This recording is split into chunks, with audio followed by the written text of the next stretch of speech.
Bom dia, eu sou Desirê Rose, repórter / apresentadora do programa Divulga Mais TV. Hoje eu estou aqui com o Roberto Frota. Oi? Tudo bem, Desirê? Tudo bem. Bom dia. Então, Roberto, conta pra gente como é que foi o início da sua carreira. Como é que você começou? Soube que foi no Tablado, é isso? Foi no Teatro Tablado em 1968. Eu conheci a Maria Clara Machado, que era diretora do Tablado, criadora lá, e ela me convidou na rua, numa feira de escritores ali, na Feira da Providência, na Lagoa. Eu era amigo de alguns dos cartunistas, do Ziraldo, do Jaguar, ali nós estávamos conversando, ela chegou e ela me apresentaram a ela e ela me perguntou se eu não gostaria de conhecer o Tablado. Eu fui lá conhecer e lá fiquei, não saí mais. Comecei a estudar lá, fiz o curso lá, fiz umas peças lá e depois me profissionalizei. Isso foi em que ano? 68 a 70. Em 70 eu me profissionalizei. E você, quando estava lá nessa experiência, quando você sentiu que era isso que você queria para sua vida? No momento que eu entrei lá, que eu comecei a conhecer a atividade, o ambiente, o clima, eu já tinha uma tendência artística, né? Eu fazia joias, eu era artesão de joias e já tinha uma tendência artística, mas aquilo me tomou mais, me conquistou mais, me preencheu mais, a expressão artística teatral. Você é ator e também diretor. Como é isso? Como é ser as duas funções ao mesmo tempo? Eu acho que é uma decorrência natural da atividade. Você está no palco e você começa a perceber que também teria coisas a dizer fora do palco, né? Dirigindo um espetáculo. E aí é uma consequência natural. Eu acho que, não sei, mas acho que normalmente o ator tem essa tendência, né? Para mim foi uma atividade tranquila, decorrente uma da outra. Você gosta mais de quê? De atuar ou dirigir? Eu gosto de trabalhar. Independente do que seja. Independente do que seja. Eu fiquei sabendo que você é argumentista, faz argumento? Não, eu fiz um argumento, tem um outro já também negociado, vendido e tal, mas ainda não foi feito o filme dele, mas fiz o Se Eu Fosse Você, que o argumento do primeiro filme, Se Eu Fosse Você, que foi um sucesso legal. Eu estava fazendo uma novela no Sul, chamada Ana Raio Zé Trovão, a história de Ana Raio Zé Trovão, e isso foi lá para 90, 92, por aí. E estava chovendo, começou a chover, passamos uma semana dentro do hotel sem poder sair para gravar. Você vê, na época eu não tinha nem laptop, não existia isso ainda. E eu escrevi no script do filme, na parte de trás das folhas, eu fui rabiscando a história de um casal que está em crise, que de repente sempre tem essa coisa recorrente não, porque se eu fosse você eu fazia isso, se eu fosse você eu faria aquilo. Aí transpus para o papel. O Carlos Gregório, que também era um ator do filme, eu mostrei para ele. Eu escrevi como uma peça de teatro. A minha primeira intenção foi, porque era a atividade que eu estava inserido, que eu mais ou menos sabia, né, dominava. E ele disse, não, mas, ô Frota, isso não é uma peça de teatro, isso é um filme. E aí, quando a gente terminou de gravar a novela, ele foi para minha casa, eu morava no Jardim Botânico, ele foi para minha casa, nós passamos um verão lá, nos encontrando lá em casa, de tarde, falávamos sobre a história, desenvolvíamos a história, e ele foi escrevendo o primeiro roteiro. O segundo já foi feito por outros roteiristas. Os personagens que eu tinha criado para o primeiro continuaram no segundo e outros foram acrescentados. E essa foi a carreira do Se Eu Fosse Você. Que legal! Você é ator de teatro, cinema e TV. Dá para escolher um dos três? Não, porque eu acho que o ator é ator. Em qualquer que seja o veículo, e dublagem também, ele é ator. Ele interpreta personagens. O ator é especializado em interpretar personagens. O autor escreve dá para o autor. O autor escreve lá. Dá para um ator fazer, dá para um diretor dirigir, e o ator se especializa em criar aquele personagem que foi criado pelo autor. Então você é ator em cinema, teatro, televisão, dublagem, é ator. Você ainda sente aquele friozinho na barriga na hora de entrar em cena? Ou não? Sim, sinto, porque é sempre uma atividade. Você quando vai a um circo assim, você vê que um trapezista tem sempre uma rede embaixo, né? O ator não tem uma rede embaixo. O ator, se cair, escorregar, ele vai quebrar a cara na frente do público, porque é uma atividade tão delicada, que se você engolir errado, você acaba com uma cena. Então você está ali na ponta dos cascos, dependendo só de você. E isso traz uma adrenalina muito grande, né? Porque eu já tive branco, já esqueci. Branco é uma coisa que acontece com os atores de vez em quando na carreira. E é uma coisa que você pode ter a qualquer hora. De repente a sua memória pode falhar e você esqueceu o que você vai dizer. Então você está sempre sujeito a isso. Toda vez que você entra em cena, isso pode acontecer também. É lógico que você se prepara para que isso não aconteça. Concentração, o texto decorado, a certeza do que você vai fazer, os ensaios que você teve. Mas nós somos humanos, né? Então a gente falha às vezes. O computador falha. Como é que a gente não vai falhar, né?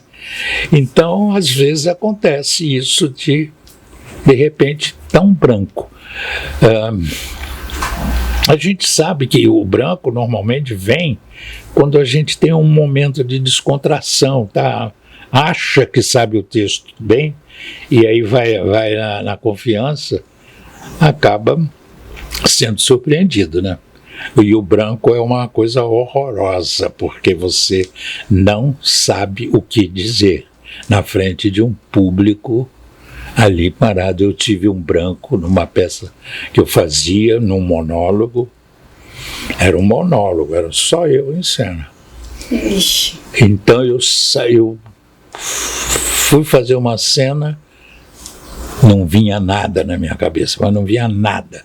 Eu tinha uma cadeira em cena, eu sabia que eu tinha de ir para a cadeira, sentar na cadeira, mas eu não sabia o que eu tinha de dizer.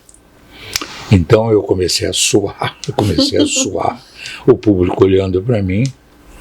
Aí eu olhei para o público, parei e falei: olha, gente, isso que está acontecendo comigo, porque demorou. Para a gente que está tendo o branco, parece que demora horas.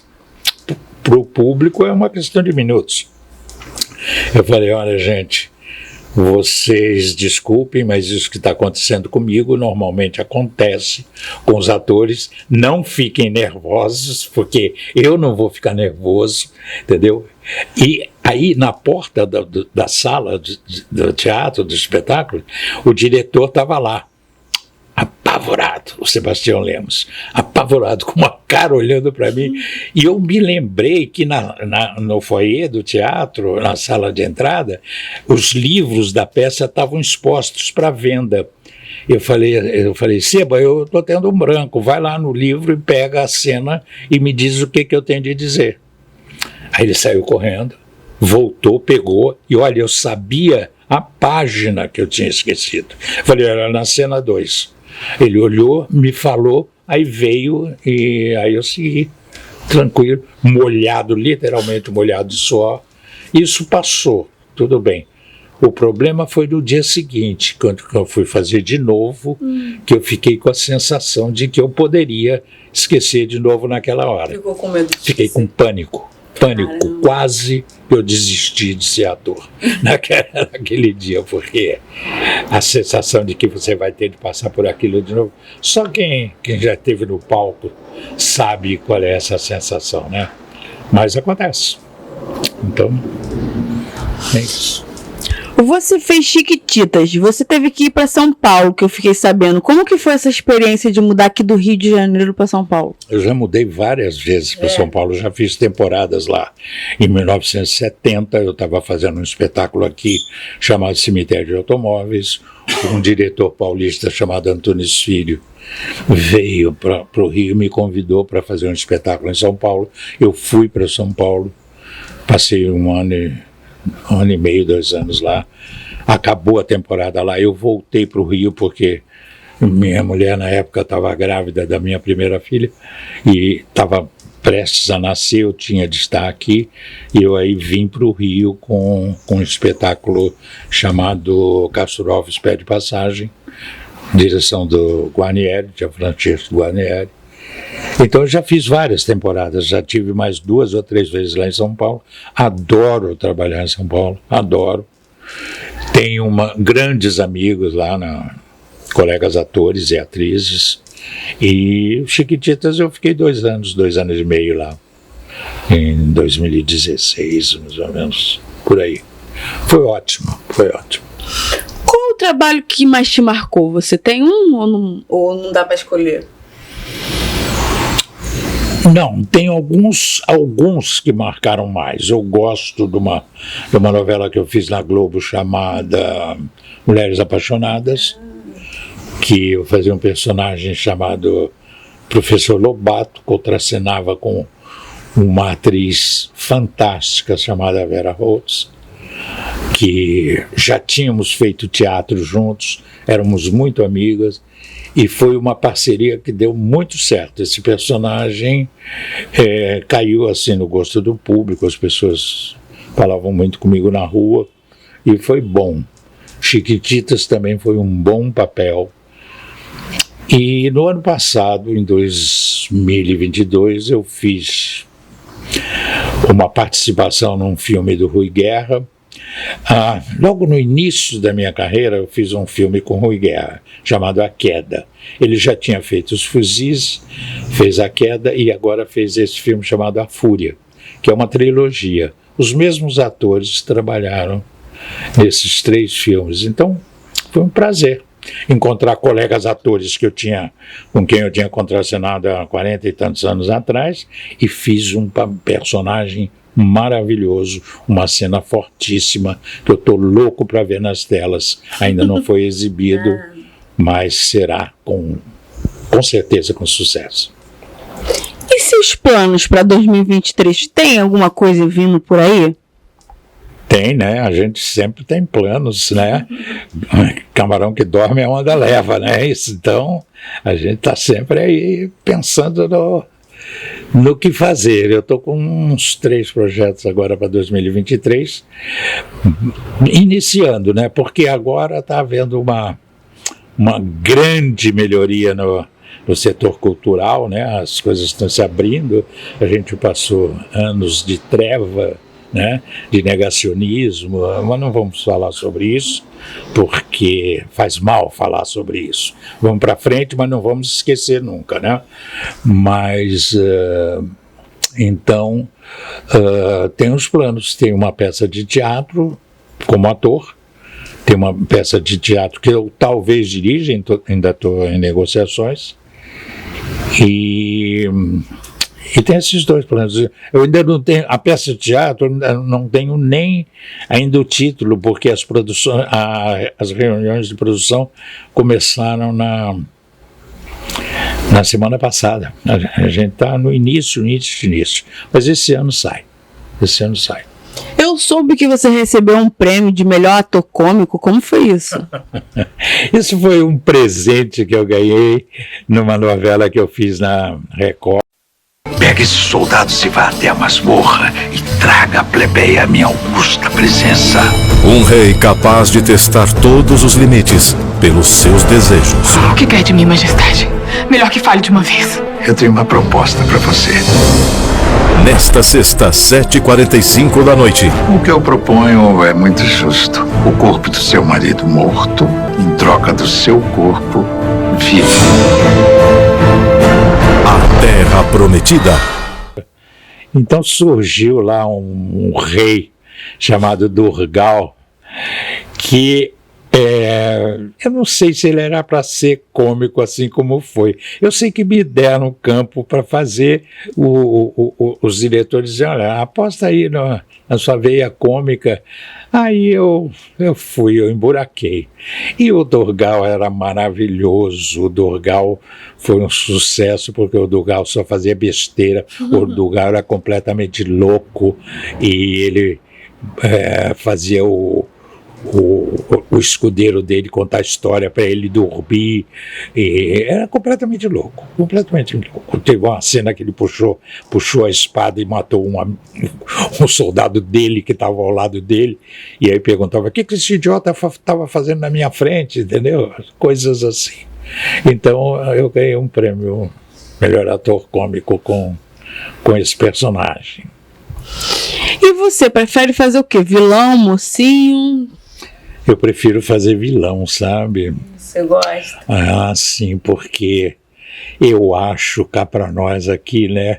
Eu, você e o público, mocinho é muito chato. O mocinho bonzinho é muito chato. Então eu prefiro fazer o bandido, eu prefiro fazer o doente em vez do médico, eu prefiro fazer o preso em vez do advogado, e eu prefiro fazer o pecador em vez do padre, sabe? Você já dirigiu muitas coisas? Não tantas quanto eu gostaria, mas dirigi há muitos anos também, não no início da carreira, já tinha algum tempo de carreira, uma peça com um elenco maravilhoso, maravilhoso. Mauro Mendonça, Rosa Maria Murtinho, Débora Duarte, Felipe Wagner, já falecido, Ana Maria Nascimento Silva, já falecida. Chamava-se Direita Vou Ver, uma peça de um autor paulista chamada Lauro César Muniz. Foi um sucesso. Ficamos 6 anos em cartaz, foi uma barata. E assim, Roberto, você com esse tempo todo de profissão, como é que faz para conciliar a carreira com a vida amorosa? Ué, a gente vai trabalhando e amando, né? Tem tempo para tudo. 55 anos de carreira esse ano e alguns amores. Que legal. Deixa eu te perguntar, quem está começando agora, qual o conselho que você daria? Primeiro, pensar bem na escolha, porque é difícil. A profissão no Brasil não é essa maravilha que um candidato, que um ator ou uma atriz iniciante pensa quando vai ver atores na TV. Não é só TV. É a mesma coisa que no futebol. Você não é só jogador de seleção. Tem os que estão na várzea, no campo, no time de segunda divisão. Então, e tem também os atores que estão gramando aí. Mas, de qualquer maneira, o primeiro conselho é: estude a tua profissão. Estude, vá saber. A alma humana é o nosso material de trabalho. Os personagens são retratos da alma humana. É de lá que a gente tira a nossa matéria de criação. Então, você tem de estudar a história da humanidade, a alma humana nas suas profundezas, como reage, como os seres humanos reagem às situações, e estudar, é estudo. E ter sorte também, porque às vezes a gente está no lugar errado e não acontece nada. E às vezes a gente está no lugar certo e acontece. No mais é meter a cara e ter vocação, porque também não adianta nada ter talento sem vocação. Se você não tiver vocação para segurar as ondas que vem pela frente, desiste e vai fazer outra coisa que te faça feliz. E você, como é que você faz para decorar tanto texto? Você sabe que eu acho que isso, para mim, eu sou um privilegiado. Sei lá porque aos 84 anos eu tenho a cabeça privilegiada. Eu tenho 3 peças na cabeça aqui que, se eu começar a brincar com elas, eu ainda sei o texto todinho. Estão guardadas e eu decoro com muita facilidade, muita facilidade. Então, não tem um método, não. É repetição, né? Primeiro eu preciso entender o que eu estou dizendo. Se eu não entendo o que eu estou dizendo, fica difícil, porque a cabeça não fixa. Quando a gente faz cenas assim, que tem um texto que tem termos técnicos, é um horror, porque você tem de fazer, ou um médico ou um juiz, você tem de dizer alguns termos técnicos. Isso é um horror, porque a gente não tem o conhecimento do assunto. A gente não é juiz, a gente não é médico, a gente não sabe do que está falando. A gente está criando um personagem que sabe. E isso é difícil, mas normalmente o texto vem com muita facilidade.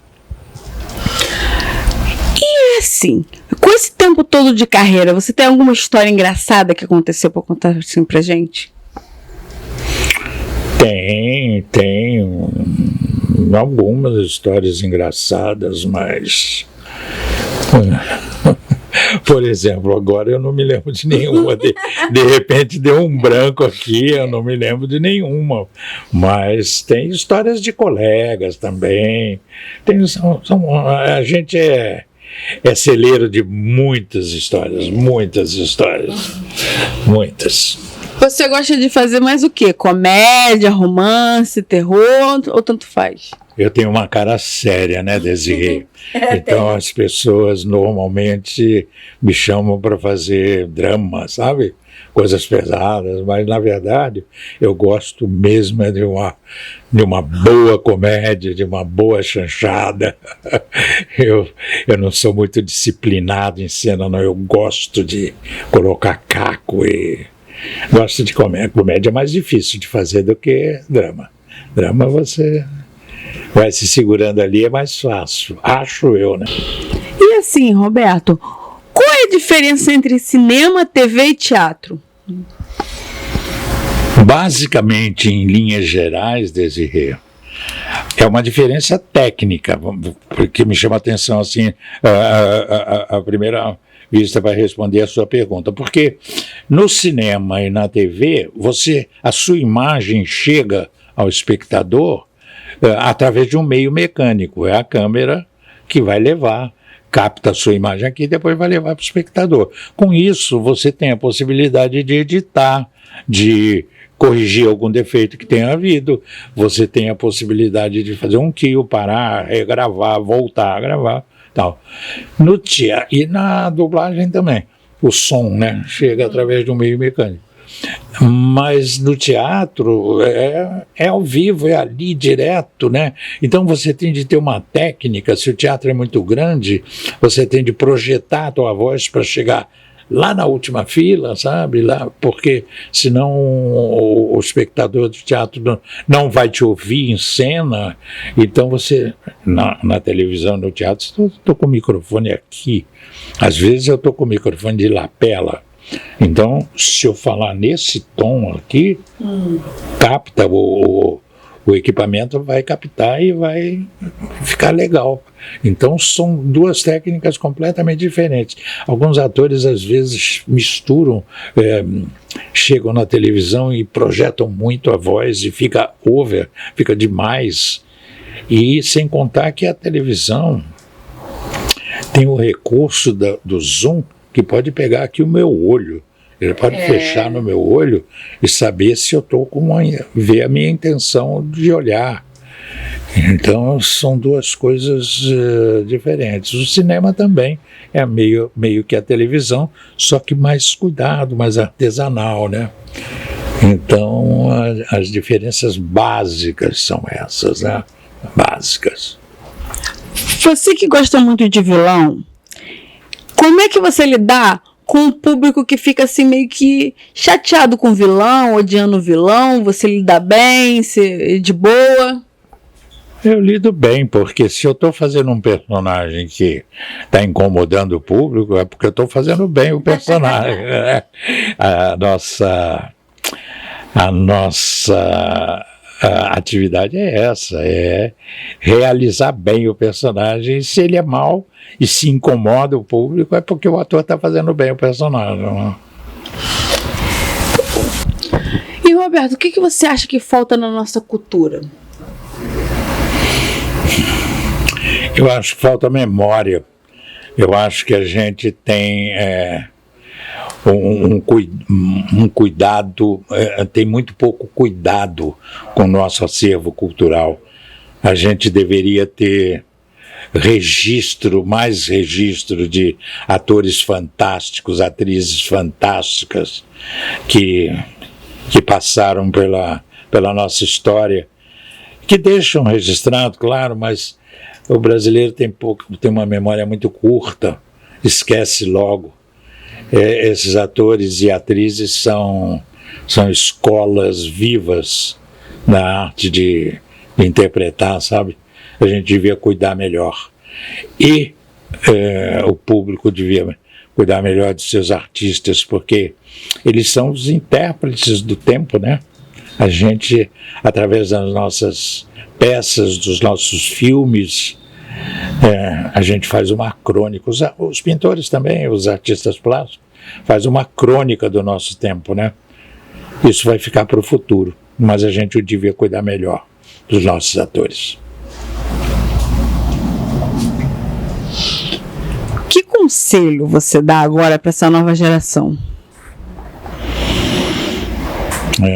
Tenho muitos seguidores, né? Porque me parece que agora os atores e atrizes são escolhidos pelo número de seguidores que eles têm nas redes sociais, né? De modo que então parece que o caminho é por aí, né? Então, estudem Shakespeare, mas também tenho muitos seguidores. Você veio na chapa também lutando pelo Sindicato dos Artistas, não é? Sim, isso foi já faz algum tempo. Nós, alguns artistas, atores e atrizes que não concordavam muito com o rumo que as coisas estavam tomando no sindicato, nós resolvemos criar uma chapa para tentar virar esse jogo, mas não deu certo. Mas a gente está aí fazendo oposição, não deixando que fiquem com o poder total, não. Se tem alguma coisa errada, a gente reclama. Então você se considera um ativista? Agora não mais, né? Já fui muito ativista. Agora eu sou mais um pensamista. Eu acho que eu penso mais do que sou ativo. E assim, como você faz para entrar no personagem? Você tem alguma coisa específica? Você tem um preparo? Como que é isso?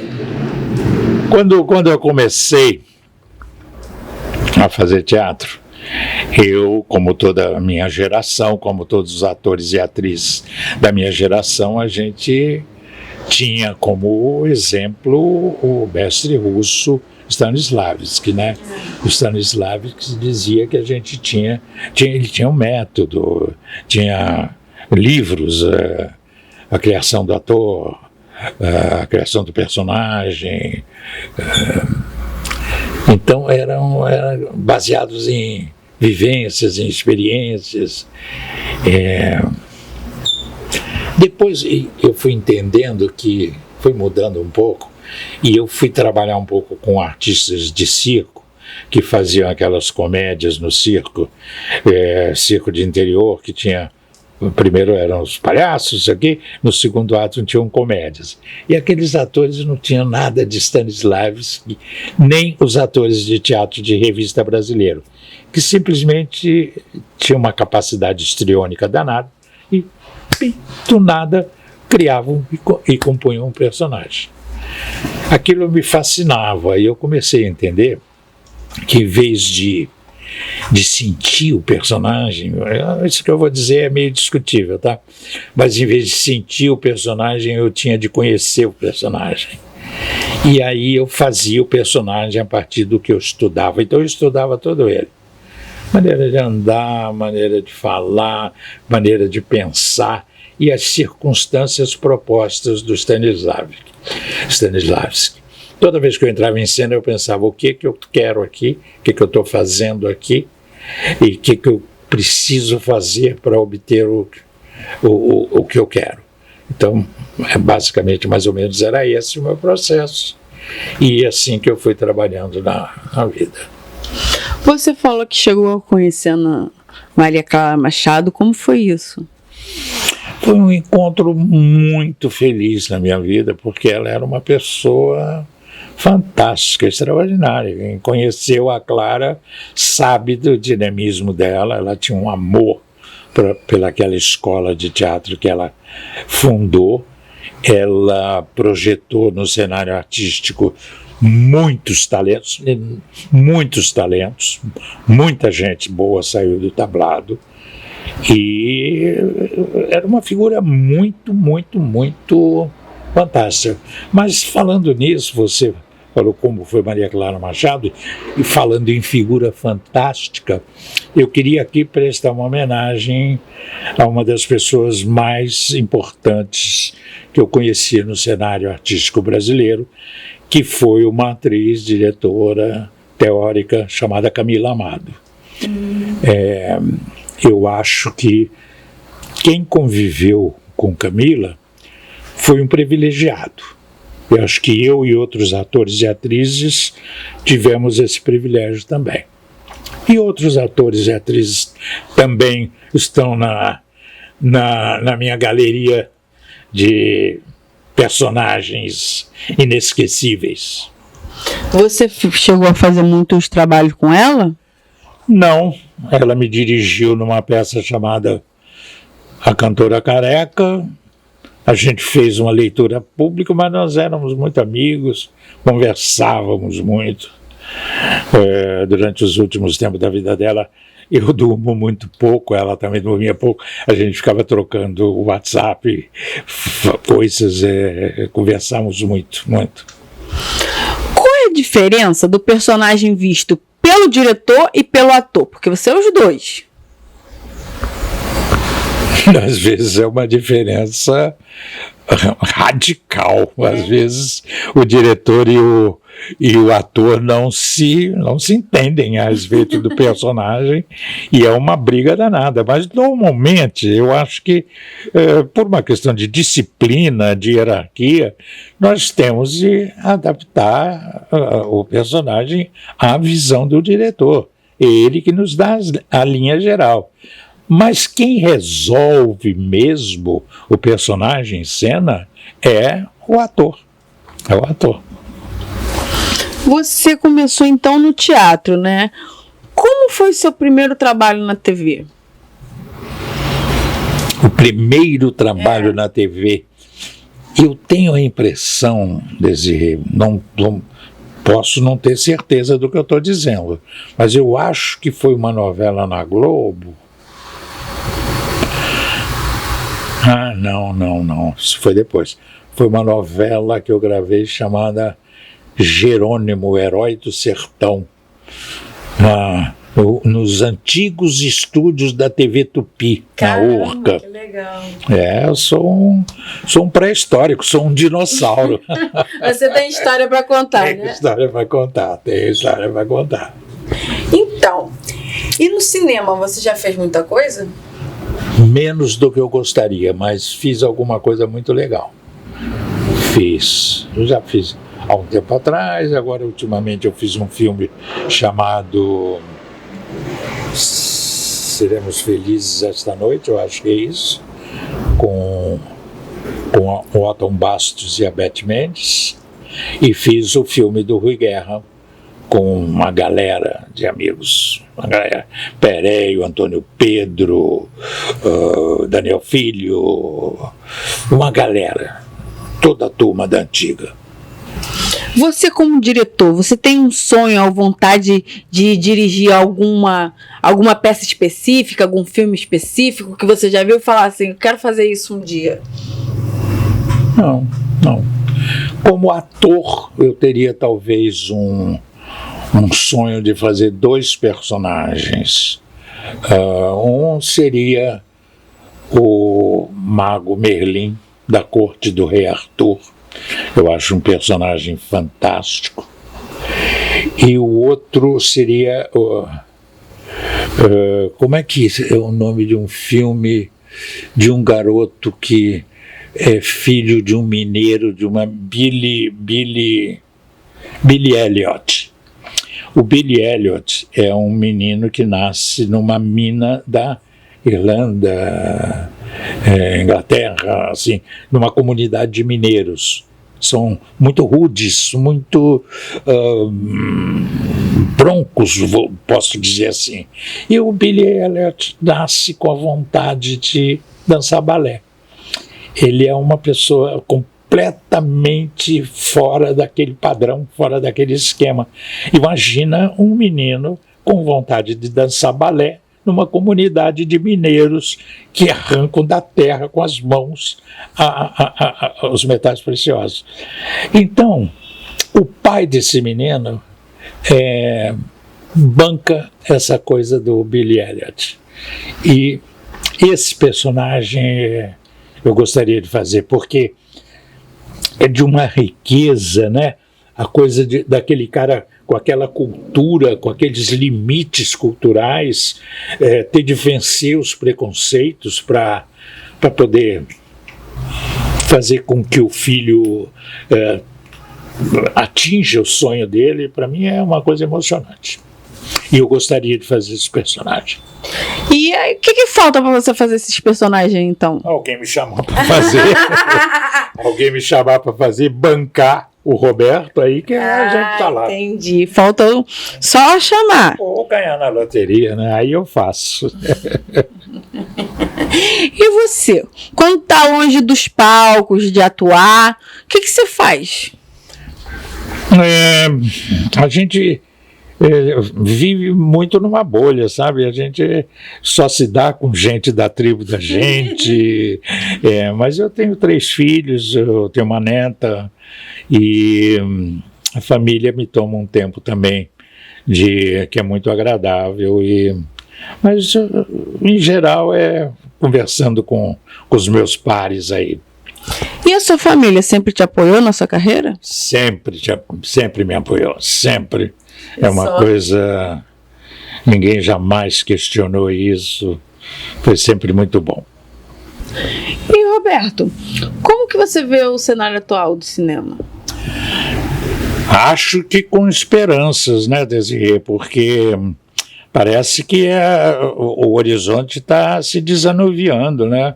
Acho que a gente vai ter uma retomada aí com obras que estavam paradas, com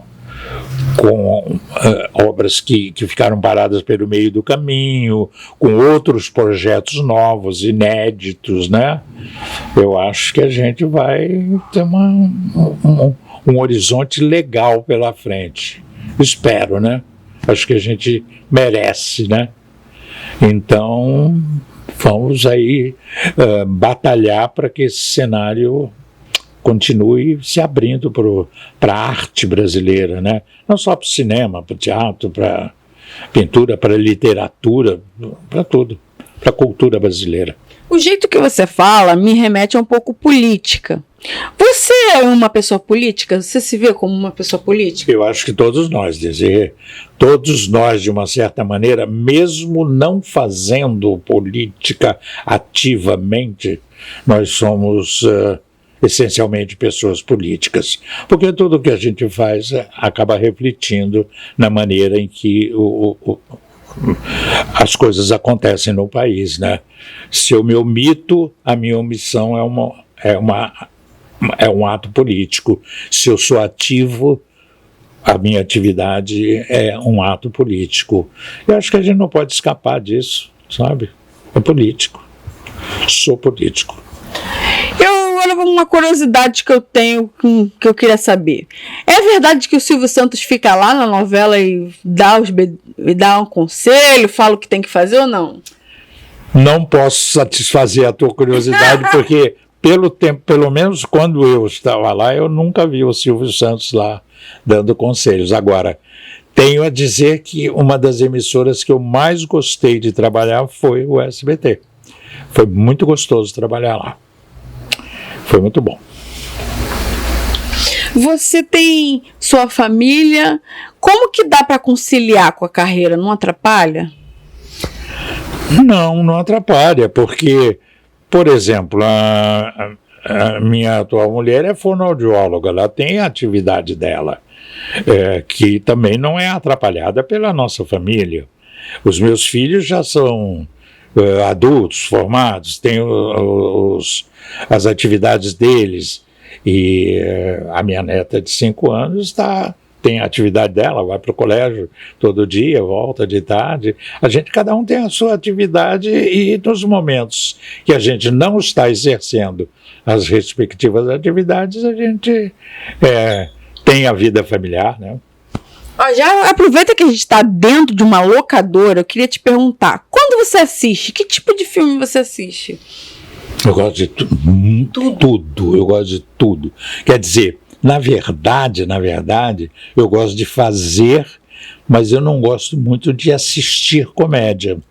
Eu dou preferência a coisas mais densas, mais profundas, a problemas existenciais, a filmes policiais. Tem ótimos filmes policiais. Espionagem também é um tema que eu gosto muito. Menos comédia. Quer dizer, comédia é que eu gosto menos, mas gosto também. Você já fez alguma série? Fiz série, sim. Agora tem de lembrar qual foi a série que eu fiz. Mas Chiquititas foi uma série. Novela, não? É novela, é verdade. Não. Então, é porque eu estava pensando em capítulos, né? É, porque Chiquitita foi longa, né? Foi longa, Série? Não sei, preciso dar uma olhada no currículo aí, para ver se eu fiz alguma série. Como tudo que é bom dura pouco, nós estamos encerrando, mas antes eu queria que você deixasse um recadinho para o nosso telespectador. Bom, foi um prazer estar aqui com vocês, muito bem entrevistado pela Desirê Holtz aqui, né? E eu gostaria de dizer que sempre que vocês puderem, apoiem a cultura brasileira, apoiem o teatro brasileiro, apoiem o cinema brasileiro, se informem sobre e preservem muito a memória cultural do nosso país. Então, esse foi o Roberto Frota. Eu queria só fazer mais um registro. Queria agradecer também essa iniciativa do Leandro, que isso é uma resistência, é um movimento de resistência, deixar registrado todos esses depoimentos que ele tem feito. Muito obrigada. Esse foi Roberto Frota pra gente. Gente, siga a gente nas redes sociais, curte, compartilha, se inscreve no canal e até a próxima. Tchau!